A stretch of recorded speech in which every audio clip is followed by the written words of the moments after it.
بسم اللہ الرحمن الرحیم۔ السلام علیکم ورحمۃ اللہ۔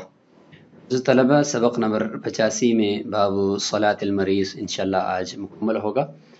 اور مریض کی نماز سے متعلق کچھ متفرق احکام ہم پڑھیں گے، اور ان صلی الصحیح بعد صلاته قائما سے شروع کریں گے اور آخر تک هو المأثور عن علی وابن عمر رضی اللہ عنہما، ان تک ہم انشاءاللہ جائیں گے۔ وَإِن صَلَّ بَعْضَ صَلَاتِهِ بِإِيمَاءٍ ثُمَّ قَدَرَ عَلَى الرُّكُوعِ وَالسُّجُودِ اسْتَأْنَفَ عِنْدَهُمْ جَمِيعًا۔ آج کی عبارت یہاں سے ہے کہ وَإِن صَلَّ الصَّحِيحُ بَعْدَ صَلَاتِهِ قَائِمًا ثُمَّ حَدَثَ بِهِ مَرَضٌ يُتِمُّهَا قَاعِدًا يَرْكَعُ وَيَسْجُدُ أَوْ يُؤْمِعُ إِن لَّمْ يَقْدِرْ أَوْ مُسْتَلْقِيًا إِن لَّمْ يَقْدِرْ۔ اس سے پہلے مریض کی 5 حالتوں کا ذکر تھا اور ان سے متعلق نماز کے احکامات کا ذکر ہوا۔ دوسری بحث کے اندر یہ فرما رہے ہیں کہ مرض دوران نماز لاحق ہوگی تو اس کی 2 صورتیں ہوں گی کہ شروع میں نماز یعنی تندرستی کی حالت کے اندر اس نے شروع کی، بیچ میں اس کو مرض لاحق ہوگی، یا اس طرح ہوا کہ شروع سے تو وہ بیماری کی حالت میں اس نے نماز شروع کی اور بیچ میں وہ ابھی رکوع سجدے پر قادر ہو گیا اور درست ہو گیا۔ تو یہ 2 حالتیں ہیں کہ یعنی شروع میں مرض تھی یا آخر میں مرض تھی۔ تو فرماتے ہیں کہ اگر صحیح اور تندرست شخص نے نماز شروع کی کھڑے ہو کر قیام کی حالت میں اس نے نماز شروع کی، ثم حدث به مرض، پھر اس کو مرض لاحق ہو گیا کی وجہ سے اب وہ قیام پر قادر نہیں ہے، یتمھا قاعدا، وہ اس نماز کو بیٹھ کر مکمل کرے گا، یرکع و یسجد، بیٹھ کر رکوع اور سجدہ کرے گا اگر وہ اس پر قادر ہو، یؤمع ان لم یقدر، اگر وہ اس پر قادر نہیں ہے یعنی رکوع اور سجدے پر بھی تو بیٹھ جائے اور اشارے کے ساتھ رکوع سجدہ کرے، تو مستلقیاً یا لیٹ جائے، اگر وہ بیٹھنے پر بھی قادر نہیں ہے تو لیٹ کر نماز پڑھے۔ تو شروع سے درست تھا اور بیچ میں اس کو مرض لاحق ہوا ہے تو بیچ میں جس طریقے سے اس کو سہولت ہو اسی طریقے سے وہ نماز کو مکمل کر سکتا ہے۔ لأنہ بنى الأدنى على الأعلى، اس لیے کہ یہاں پر جو اس کی نماز کے درست ہونے کی وجہ ہے وہ یہ ہے کہ شروع میں نماز جو تھی وہ قوی تھی اور اعلیٰ تھی، اس میں وہ تندرست تھا، اور اگلی جو نماز کا اگلا حصہ ہے اس میں اب وہ بیٹھنے پر بھی قادر نہیں ہے، بعض صورت میں اگر بیٹھ سکتے ہیں تو قیام پر قادر نہیں ہے، تو اب وہ ادنا ہو گیا۔ ادنا کی بنا اعلیٰ پر ہو رہی ہے، شروع کا حصہ اعلیٰ ہے اور دوسرا ادنا ہے، لہذا فصار کا الاقتداء، یہ اقتداء کے مسئلے کی طرح ہو گیا، جس میں جو اعلیٰ ہے امام تو اس کی اقتداء میں پیچھے ادنا وہ نماز پڑھ سکتا ہے، تو اس میں کوئی حرج نہیں ہے۔ وَمَنْ صَلَّى قَاعِدًا يَرْكَعُ وَيَسْجُدُ لِمَرَضٍ، اور اگر اس طریقے سے ہوا کہ بیٹھ کر مرض کی وجہ سے رکوع اور سجدہ کرتے ہوئے نماز پڑھ رہا تھا، ثم صحا، پھر بیچ میں کچھ رکعات کے بعد درست ہو گیا اور قیام پر قادر ہو گیا، بنا علی صلاته قائما، آگے پوری نماز کو اسی پر ہی بنا کرے گا کھڑے ہو کر، پہلے بیٹھ کر پڑھ رہا تھا رکوع سجدہ کرتے ہوئے، اشارہ نہیں تھا بلکہ رکوع سجدہ کرتے ہوئے، اس کے بعد بیچ میں تندرست ہوا تو اسی نماز کو آگے جاری رکھے گا شیخین کے نزدیک۔ امام محمد رحمہ اللہ کے نزدیک استقبلا، اس نماز کو نئے سرے سے پڑھے گا، کہ پوری نماز میں یعنی پوری رکعت شروع میں وہ چونکہ بیٹھ کر رکوع سجدہ کر رہا تھا اور اب وہ تندرست ہو گیا تو اب وہ کھڑا ہوگا تو لہٰذا نئے سرے سے نماز پڑھے۔ یہ جو ائمہ کا اختلاف ہے یہ حقیقت میں باب الامامہ میں اقتداء کے مسائل کے اندر ہم نے ذکر کر دیا، اور اس میں صاحب ہدایہ نے بھی فرمایا کہ وقت قدم بیانہ، اس کا بیان پیچھے گزر چکا ہے کہ امام محمد رحمہ اللہ کے نزدیک اگر امام قاعد ہو یعنی بیٹھ کر رکوع سجدہ کر رہا ہو تو اس کی اقتداء میں مقتدی جو قیام پر قادر ہوں وہ نماز نہیں پڑھ سکتے، ان کی اقتداء درست نہیں، کیونکہ وہ فرماتے ہیں کہ امام کی حالت وہ ادنا ہے مقتدیوں کی حالت سے، تو اس لیے اقتداء درست نہیں ہے۔ جبکہ شیخین فرماتے ہیں کہ حضور صلی اللہ علیہ وسلم نے آخری عمر میں بیٹھ کر نماز پڑھائی ہے، امامت کروائی ہے، تو اس وجہ سے بیٹھ کر اگر رکوع سجدے پر قادر ہے تو امام کی اقتداء درست ہے، اور رسول ذکر کیا تھا کہ امام کی حالت کم از کم مقتدیوں کی حالت سے برابر ہو یا تھوڑی سی اگر ہو کم ہے تو وہ ہو، لیکن بہت زیادہ نہ ہو۔ تو چونکہ بیٹھ کر رکوع سجدہ کے اوپر قادر شخص وہ گوئے کہ نصف قیام ہی کی طرح ہے، اور بیٹھ کر جب وہ رکوع سجدہ کر سکتا ہے تو اس کو یعنی اس کی عقلاً بھی درست ہے اور نقلاً بھی درست ہے۔ تو فرماتے ہیں کہ بناء علی اختلافہم فی الاقتداء، اقتداء کے اندر جو ائمہ کا آپس میں اختلاف ہے اسی کے اوپر یہ مسئلہ بھی مبنی ہے۔ یہاں پر بھی اگر شروع میں وہ مریض وہ بیٹھ کر رکوع سجدہ کر رہا تھا تو اب اسی نماز کے اوپر بنا اگلے حصے کو کر سکتا ہے، اس میں وہ تندرست ہو گیا، اس پہ شیخین کے نزدیک کر سکتا ہے۔ جس طریقے سے اقتداء کا مسئلہ ہے کہ ابھی ہم نے کہا کہ یہ مریض کی نماز اقتداء کی طرح ہے، جس طریقے سے امام اگر وہ بیٹھا ہوا ہو رکوع اور سجدہ کر رہا ہو اس کے پیچھے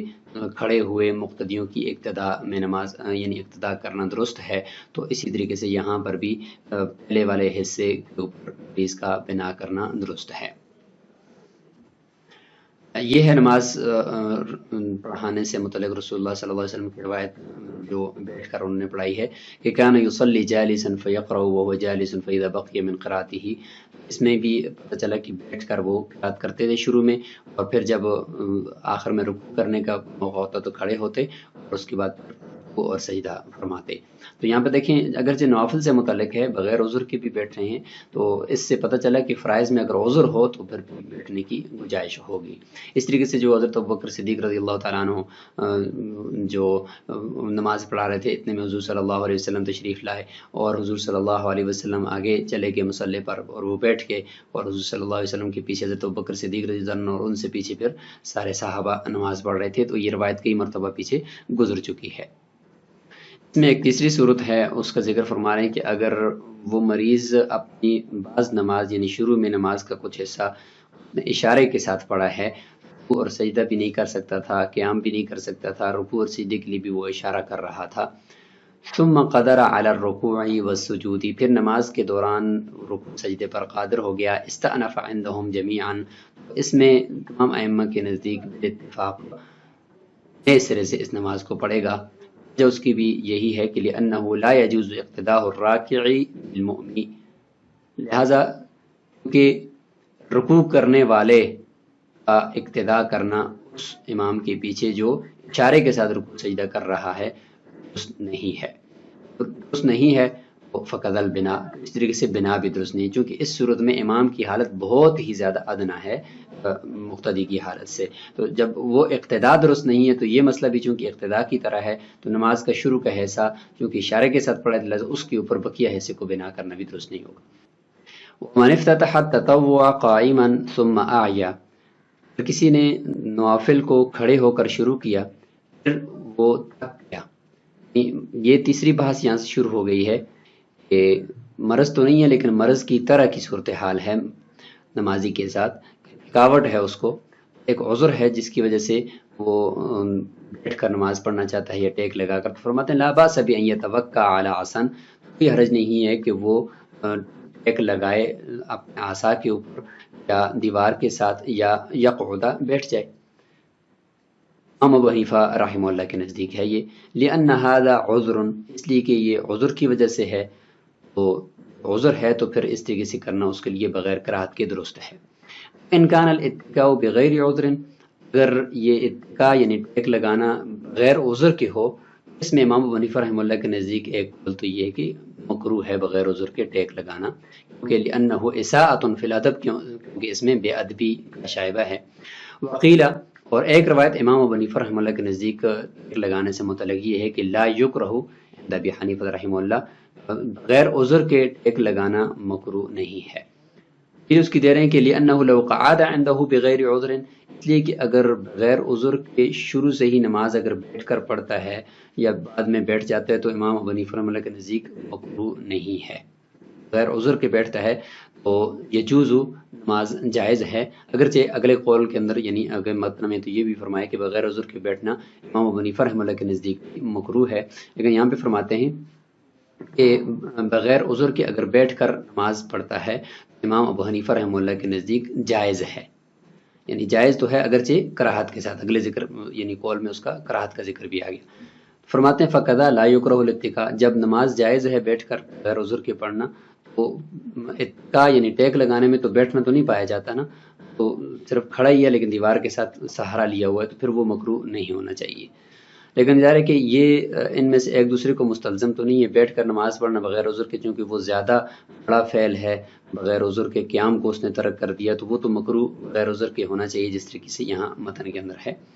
لیکن جہاں تک ٹیک لگا کر کھڑے ہی ہو کر نماز پڑھنے کا تعلق ہے تو اس میں ادبی تو بہرحال ہے، ادبی ہے کہ بغیر عذر کے ٹیک لگا کر پڑھ رہا ہے۔ ہاں اگر عذر ہے، تھکاوٹ ہے یا کوئی اور مسئلہ ہے، پھر اس میں امام ابو حنیفہ رحمہ اللہ کے نزدیک مکروہ نہیں ہے۔ وعندہما، صاحبین کے نزدیک، یکرہ، ہر حال یعنی بغیر عذر کے ٹیک لگا کر نماز پڑھنا وہ مکروہ ہے، ٹھیک ہے، لأنہ لا يجوز القعود عندہما، ٹھیک ہے، ان کے نزدیک بیٹھ کر نماز پڑھنا جائز ہی نہیں ہے، سرے سے جائز نہیں ہے، تو جب بیٹھ کر نماز پڑھنا جائز نہیں ہے تو لہذا فیکرہ الاتکا، ٹیک لگا کر کھڑے ہونے کی حالت میں ٹیک لگا کر نماز پڑھنا وہ تو بطریق اولا مکروہ ہوگا، کیونکہ وہ تو بیٹھنے کی سے تھوڑا کم درجہ ہے، وہ بیٹھنا جائز ہی نہیں ہے، تو لہذا بغیر عذر کے ٹیک لگانا بھی مکروہ ہوگا صاحبین کے نزدیک۔ ان قعد بغیر عذر، اگر بغیر عذر کے بیٹھ کر نوافل شروع کیے، یکرہ بالاتفاق، اتفاق ایسا کرنا مکروہ ہے۔ تجوز الصلاۃ عندہ، امام صاحب کے نزدیک تو نماز بھی درست ہو جائے گی لیکن کراہت کے ساتھ ہوگی۔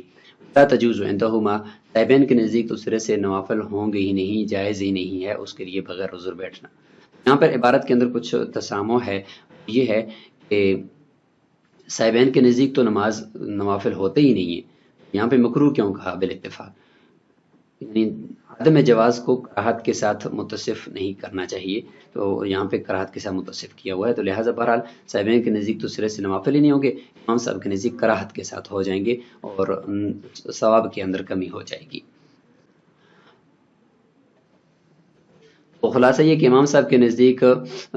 تو ٹیک لگانے سے متعلق ہے، اس میں دو روایتیں، ایک روایت میں مکروہ ہے بغیر عذر کے اور دوسری روایت میں بغیر عذر کے مکروہ نہیں ہے۔ تو جس روایت میں مکروہ ہے اس میں یہ ہے کہ چونکہ بے ادبی پائی جاتی ہے، اور جس روایت میں مکروہ نہیں ہے فرماتے ہیں کہ جب بغیر عذر کے بیٹھ کر نماز ہو جاتی ہے اگرچہ کراہت کے ساتھ ہے، لہٰذا ٹیک لگانا تو اس سے کم درجہ ہے۔ قد مر فی باب النوافل، نوافل کے باب میں یہ والی بحث بھی گزر چکی ہے کہ بغیر عذر کے بیٹھ کر نوافل پڑھنا صاحبین کے نزدیک بالکل درست نہیں ہے۔ ومن صلی فی السفینۃ قاعدا من غیر علت، کشتی کے اندر نماز پڑھنے سے متعلق یعنی مرض تو نہیں ہے، مریض کی حالت بھی نہیں ہے، بلکہ مرض کا شبہ ہے یا شائبہ ہے کہ ہو سکتا ہے کہ کوئی نہ کوئی مرض یا سر کا چکرانا لاحق ہو جائے، تو اس کے احکام ذکر کیے جا رہے ہیں کہ کشتی کے اندر نماز پڑھ رہا ہے بیٹھ کر غیر کسی وجہ کے، وہ اجزأہ عند ابی حنیفہ رحمہ اللہ، امام صاحب کے نزدیک تو کافی ہو جائے گا اور اس کی یہ نماز ہو جائے گی۔ قیام افضل، کیونکہ بغیر کسی وجہ کے بیٹھ کر پڑھ رہا ہے تو اس میں قیام افضل ہے، تو امام صاحب فرماتے ہیں کہ اگر بغیر کسی وجہ کے بھی بیٹھ کر پڑھتے تو نماز ہو جائے گی۔ صاحبین فرماتے لا یجزئہ الا من عذر، غیر عذر کے بیٹھ کر نماز ہوگی نہیں، اس کے لیے یہ نماز پڑھنا کافی نہیں ہوگا، اس لیے کہ لأن القیام مقدور علیہ، اس لیے کہ قیام اس کے لیے، قیام پر قدرت رکھنا اس کے لیے یہاں پہ کوئی بھی مشکل نہیں ہے، قیام پر وہ قادر ہے۔ لا یترک الا لعلۃ، بغیر کسی علت کے یا بغیر کسی وجہ کے اس کو نہیں چھوڑا جائے گا۔ امام صاحب فرماتے ہیں کہ ان الغالب فیہا دوران الرأس، اس لیے کہ کشتی کے اندر غالب گمان یہی ہے کہ سر ٹکرا جاتا ہے، کشتی ہچکولے کھاتی ہے، اگر بڑی بھی ہو پانی کے اندر تو پھر بھی ہچکولے کھا رہی ہوتی ہے جب تک کہ وہ خشکی یا ساحل کی طرف نہ ہو، تو غالب گمان یہ ہے کہ چکر آ جائے گا اور انسان گر جائے گا، اس لیے یہ غالب گمان ہوا کل متحقق، یہ متحقق کی طرح ہو جائے گا، گوئے کہ یہاں پر سر کے چکرانے کا قوی امکان ہے، تو گوئے کہ سر چکرا رہا ہے۔ الا ان القیام افضل، ہاں امام صاحب کے نزدیک بھی قیام یعنی کھڑے ہو کر نماز پڑھنا افضل ہے، لأنہ ابعد عن شبہۃ الخلاف، ایک تو یہ ہے کہ یہ اختلاف جو شبہ ہے اس سے بھی بالکل بعید ہے، اور افضل ہے کہ کھڑے ہو کر پڑھ لے تاکہ امہ کا اختلاف جو ہے وہ بھی ختم ہو جائے۔ والخروج افضل ان امکنہ، کشتی سے نکل کر باہر کسی کھلی جگہ پر ساحل کے اوپر نماز پڑھنا اگر ممکن ہو تو وہ زیادہ افضل ہے، لأنہ اسکن لقلبہ، اس لیے کہ یہ دل کو زیادہ سکون دینے والا بھی ہے اور اطمینان کے ساتھ نماز پڑھ لے گا۔ خلاف فی غیر المربوطہ، فرماتے ہیں کہ یہ جو اختلاف ہے امام صاحب کے نزدیک کافی ہو جائے گا، بیٹھ کر بغیر کسی وجہ کی بھی کشتی کے اندر نماز پڑھنا صاحبین کے نزدیک کافی نہیں ہوگا۔ یہ اختلاف اس کشتی میں جو بندی ہوئی نہ ہو، ساحل کے ساتھ بندی ہوئی نہ ہو بلکہ پانی کے اندر ہی ٹھہری ہوئی ہو، تو اس میں ہے، چونکہ وہ ہچکولے کھا رہی ہوتی ہے، ہل رہی ہوتی ہے، تو اس میں یہ اختلاف ہے۔ والمربوطۃ کالشط هو صحیح، بندی ہوئی ہے خاص طور پر ساحل کے اوپر بندی ہوئی ہے، تو وہ تو ساحل کی طرح ہے راجح اور مفتوی قول کے مطابق۔ جس طریقے سے ساحل میں آپ کھڑے ہو کر نماز پڑھیں گے تو اس کشتی میں بھی کھڑے ہو کر نماز پڑھنا ضروری ہوگا۔ البتہ اگر وہ بیچ سمندر کے کسی چیز کے ساتھ اس کو وہاں پہ بندھا ہوا ہے تو پھر وہ بھی اسی طریقے سے ہے جس طریقے سے یہ والی صورتحال میں ہے، چونکہ وہاں پانی کے اندر تو کھڑی ہوئی کشتی بھی ہل رہی ہوتی ہے۔ ومن اغمی علیہ خمس صلوات او دونہا، کسی کے اوپر 5 نمازوں تک بے ہوشی جاری رہی، 5 نمازوں تک اس کو کوئی بھی ہوش نہیں آیا، او دونہا یا اس سے کم آیا، قضیہ قضا کی جائے گی، یا قضا یہ مریض قضا کرے گا ان 5 یا اس سے کم نمازوں کی جب وہ تندرست ہو گیا۔ وَإِنْ كَانَ أَكْثَرَ مِنْ ذَلِكَ، اگر وہ 5 سے زیادہ ہو چکی ہیں، 6 نمازیں ہو چکی ہیں، تو لم یقضی، صورتحال میں وہ ان نمازوں کی قضا بھی نہیں کرے گا، یہ نمازیں اس کو معاف ہو جائیں گی۔ هذا استحسان، یہ استحسان ہے۔ تو قیاس کا تقاضا تو یہ ہے کہ اللہ قضا علیہ اذا استوعب الاغماء وقت صلاۃ کاملا، یہ کہ قیاس تو یہ کہتا ہے کہ اس کے اوپر کسی ایک نماز کی بھی قضا نہ ہو، جب کسی ایک نماز کے کامل وقت کے اندر بے ہوشی نے استیعاب کیا رکھا اور وہ بے ہوش رہا مکمل نماز میں، تو اس نماز کے اندر جو خطاب اس کی طرف متوجہ ہوا تھا اقیموا الصلاۃ کا، تو اس وقت وہ اس خطاب کو سمجھ ہی نہیں پا رہا تھا، لہٰذا اس ایک نماز کا بھی قضا اس کے اوپر نہیں ہونی چاہیے، لتحقق العجز، کہ یہاں پہ اس کا عجز ثابت ہو گیا۔ اشبہ الجنون، تو یہ اس کے جنون اور پاگل پن کے مشابہ ہو گیا کہ جس طریقے سے انسان پاگل ہو جاتا ہے تو اس کو کچھ ہوش نہیں رہتا، تو اس کی طرف خطاب متوجہ نہیں ہے، تو اس صورت میں بھی نہیں ہونا چاہیے، ایک نماز بھی اس کو قضا نہیں کرنی چاہیے۔ لیکن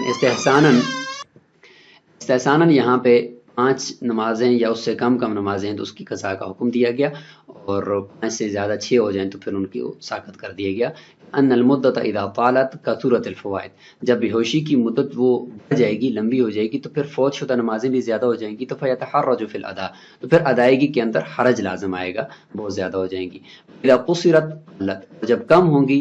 مدت کم ہوگی بے ہوشی کی، 5 یا 5 نمازوں سے کم تو فلا حرج، اس کی قضا کے اندر کوئی حرج نہیں ہے کہ ہر نماز کے ساتھ وہ پچھلی نماز کو قضا کر لے گا، لیکن نمازیں جب حد تکرار میں پہنچ جائیں گی، اگلے دن دوبارہ پھر فجر، پھر ظہر، پھر عصر ہو جائے گی، تو پھر اس کے قضا کرنے کے اندر حرج ہے۔ کثیر، اور ہوشی کے اندر جو مدت کثیر ہے اس مقدار یہ ہے کہ ان تزید علی یوم ولیلۃ، دن اور رات سے زیادہ ہو جائے، تو دن اور رات سے مطلب یہ کہ دن اور رات ہو گیا تو 5 نمازیں، تو اس سے زیادہ یعنی چھٹی نماز کی طرف چلا گیا، تو لأنہ يدخل فی حد التکرار، اس لیے کہ اس صورت میں یہ نمازیں تکرار کے حد میں ہوں گی، کہ یعنی پہلے دن فجر اگر قضا ہوئی تھی تو دوسرے دن کی فجر بھی اس کے ساتھ قضا ہو گئی، یا اس دن بھی وہ بے ہوش رہا، تو لہٰذا ہے کہ فجر کا تکرار ہو گیا، تو نماز جب حد تکرار میں چلی جائے تو وہ کثیر کہلاتی ہے، جس طریقے سے ہم نے ماقبل میں ذکر کیا۔ جنون کالاغماء، اس طریقے سے جنون کا طاری ہو جانا وہ بھی بے ہوشی کی طرح ہے، کہ اس میں بھی انسان کو کوئی ہوش نہیں رہتا، تو اس میں بھی یہ کہ نمازیں 5 سے زیادہ ہو گئی اور اس دوران وہ جنون کی حالت میں رہا تو نمازیں ساقط ہو جائیں گی، اور اگر 5 یا 5 سے کم ہے تو نہ ہی ہوں گی، اس کو قضا کرنی پڑے گی۔ ذکر ہو ابو سلیمان بخلاف النوم، جیسے سے فقی ابو سلیمان نے اس کا ذکر کیا، یعنی موسیٰ بن سلیمان الجوزجانی، وہ امام محمد بن حسن کے دوست ہیں اور ان کے ہم عصر ہیں، تو انہوں نے جس طرح ذکر فرمایا سوائے نوم کے، یعنی نیند کے، نیند کی حالت کے بارے میں فرماتے ہیں کہ اگر وہ 5 نمازیں کیا بلکہ 6-7 نمازوں تک بھی اگر مسلسل انسان سویا رہا تو وہ پھر بھی قضا کرے گا، اس لیے کہ لأن امتدادہ نادر، ایک تو نیند کا اتنا زیادہ امتداد، اتنی دیر تک سونا یہ نادر ہے، زیادہ دیر تک کوئی سوتا نہیں ہے، فیلحق بالقاصر، لہٰذا اس کو ہم کم کے ساتھ ہی یعنی کم مدت کے ساتھ ہی اس کو لاحق کریں گے، اگرچہ 6-7 نمازیں یہ حالت تک وہ سوتا رہا۔ ثم الزیادۃ تعتبر من حیث الاوقات عند محمد رحمہ اللہ، اب 5 نمازوں سے زیادہ وقت تک بے ہوشی طاری رہی تو اس کا اعتبار کیسے کریں؟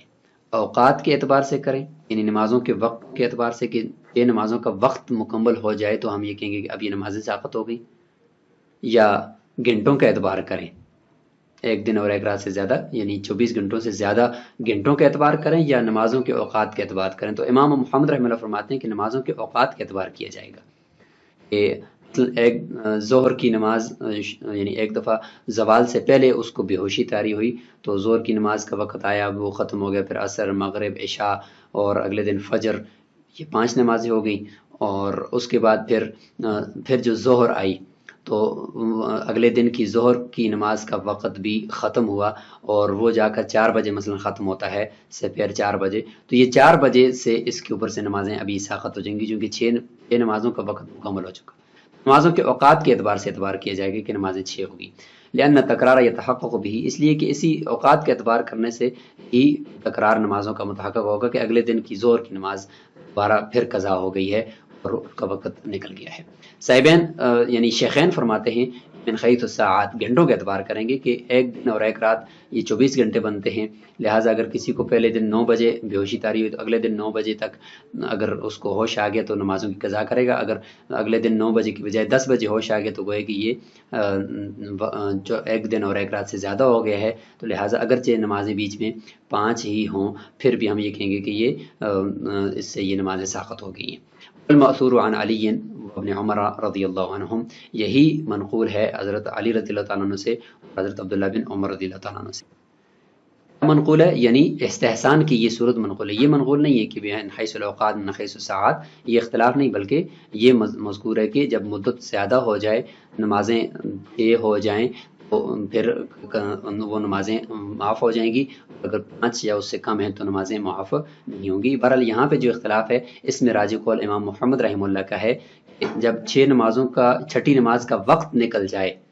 وہ تو جا کر مثلا ظہر کی نماز کا وہ 4 بجے ختم ہوتا ہے، تو امام محمد رحمہ اللہ کے نزدیک اس وقت اس سے یہ نمازیں ساقط ہو جائیں گی، اور شیخین کے نزدیک گھنٹوں کے اعتبار سے 25 گھنٹے ہو جائیں، 26 گھنٹوں کی طرف چلا جائے، 24 گھنٹوں سے زیادہ ہو جائے تو وہ فرماتے ہیں کہ اب یہ زیادہ ہو گیا، اب